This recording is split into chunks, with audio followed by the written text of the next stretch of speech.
If the president can abuse his powers to insulate himself and endangers the health of our democracy, it needs to be exposed, at least to Congress, so that Congress can determine whether that extraordinary remedy of impeachment is warranted.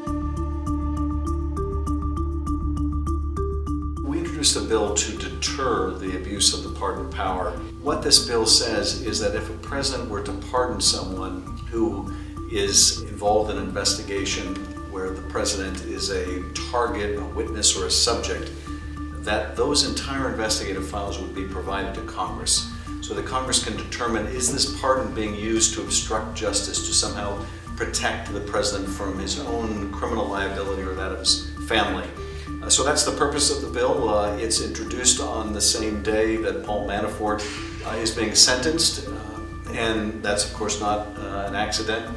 There was reporting last year that the president, through his attorney John Dowd, may be dangling a pardon in front of Manafort or Flynn or others. So this is not a theoretical problem at all, but one that we hope the bill will discourage.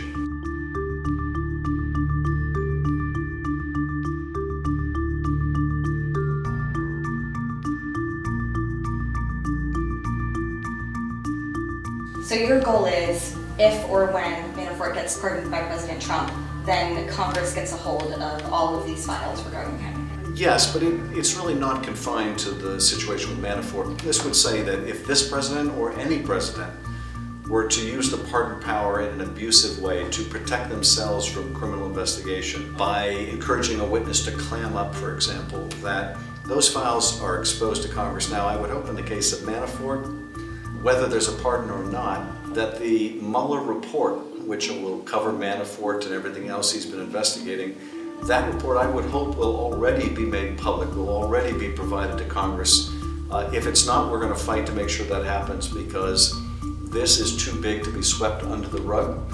American people have the right to know. Indeed, I think they have a need to know whether their president was implicated in wrongdoing, either with a foreign power or through campaign finance crimes or otherwise. So that information needs to be made public.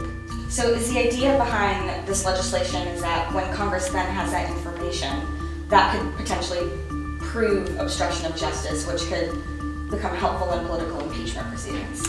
Yes, I mean, at the end of the day, there needs to be accountability.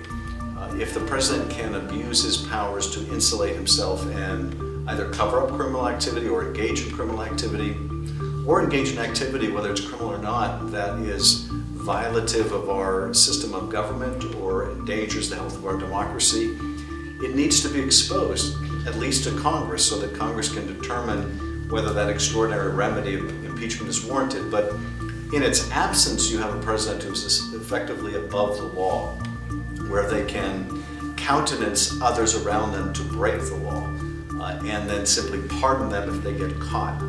That is not how our system is designed to work. Some people say the pardon power is absolute. It's not absolute. None of the powers in the Constitution are absolute. You can't use the power of the pardon to effectively negate other parts of the Constitution. And so this bill is an effort to discourage its abuse.